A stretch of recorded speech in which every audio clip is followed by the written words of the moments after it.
Hi friends, ನಾನು ಅಕ್ಷತಾ. ಯಾರೆಲ್ಲ subscribe ಆಗಿದ್ದರೆ ಎಲ್ರಿಗೂ ಥ್ಯಾಂಕ್ ಯು. ಹಾಗೆ ವಿಡಿಯೋ ನೋಡೋರು ಪ್ಲೀಸ್ ಸಬ್ಸ್ಕ್ರೈಬ್ ಆಗಿ ನೋಡಿ.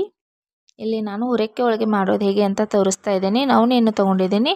ಚೆನ್ನಾಗಿ ವಾಶ್ ಮಾಡಿ ಡ್ರೈ ಆದ ಮೇಲೆ ಹೋಗಿ ಮಿಲ್ಲಿಗೆ ಹಾಕ್ಸ್ಕೊಂಬರ್ಬೋದು. ಇಲ್ಲಾಂದರೆ ಮನೆಯಲ್ಲೇ ಮಿಕ್ಸಿಯಲ್ಲಿ ಹಾಕಿ ಗ್ರೈಂಡ್ ಮಾಡ್ಕೊಳ್ಬೋದು. ಇಲ್ಲಿ ಮೈದಾ ಹಿಟ್ಟನ್ನು ತೊಗೊಂಡಿದ್ದೀನಿ. ಸ್ವಲ್ಪ ಉಪ್ಪು ನೀರು ಹಾಕಿ ಚೆನ್ನಾಗಿ ನಾದಿ ಒಂದು ಸೈಡಲ್ಲಿ ಎತ್ತಿಡಿ.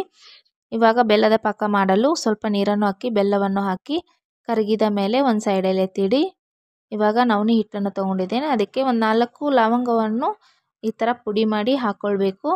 ಆವಾಗಲೇ ಬೆಲ್ಲದ ನೀರನ್ನು ತೊಗೊಂಡಿದ್ವಲ್ಲ ಅದನ್ನು ಈ ಥರ ಸೋದಿಸಿ ಸ್ವಲ್ಪನೇ ಹಾಕಿ ಚೆನ್ನಾಗಿ ಮಿಕ್ಸ್ ಮಾಡಿಕೊಳ್ಳಿ. ಈ ಥರ ಆಗಿರಬೇಕು. ಆವಾಗಲೇ ಮೈದಾ ಹಿಟ್ಟನ್ನು ನಾದಿದ್ವಲ್ಲ ಅದರಲ್ಲಿ ಇದು ನವಣೆ ಹಿಟ್ಟನ್ನು ಹಾಕಿ ಉಂಡೆಗಳನ್ನು ಮಾಡಿ ಲಟ್ಟಿಸಬೇಕು. ನಿಮಗೆ ಯಾವ ಶೇಪಲ್ಲಿ ಬೇಕಲ್ಲ ಆ ಶೇಪಲ್ಲಿ ಲಟ್ಟಿಸ್ಕೊಳ್ಬೋದು. ಇದು ಒಂದು 15 ದಿನ ಇಟ್ಟು ತಿಂದರೂ ಏನಾಗಲ್ಲ, ಚೆನ್ನಾಗಿರುತ್ತೆ.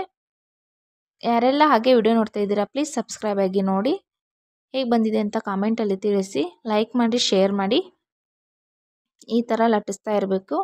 ಸ್ವಲ್ಪ ಎಣ್ಣೆಯನ್ನು ಹಾಕಿ ಚೆನ್ನಾಗಿ ಕಾದ ಮೇಲೆ ಒಂದೊಂದೇ ಹೋಳಿಗೆಯನ್ನು ಹಾಕಿ ಫ್ರೈ ಮಾಡಿಕೊಳ್ಳಿ. ಗೋಲ್ಡನ್ ಬ್ರೌನ್ ಬರೋ ತನಕ ಹುರಿದುಕೊಳ್ಳಬೇಕು. ಯಾವ ಥರ ಬಂದಿದೆ ಅಂತ ನೋಡಿ. ಇದೇ ಥರ ಆಗಿರಬೇಕು. ಹೇಗೆ ಬಂದಿದೆ ಅಂತ ಕಾಮೆಂಟಲ್ಲಿ ತಿಳಿಸಿ. ಇಲ್ಲಿವರೆಗೂ ನನ್ನ ವಿಡಿಯೋ ನೋಡಿ ಸಪೋರ್ಟ್ ಮಾಡಿದವರಿಗೆ ಎಲ್ರಿಗೂ ಥ್ಯಾಂಕ್ ಯು. ಹೀಗೆ ಸಪೋರ್ಟ್ ಮಾಡ್ತಾಯಿರಿ. ಪ್ಲೀಸ್ ಸಬ್ಸ್ಕ್ರೈಬ್ ಆಗಿ ನೋಡಿ.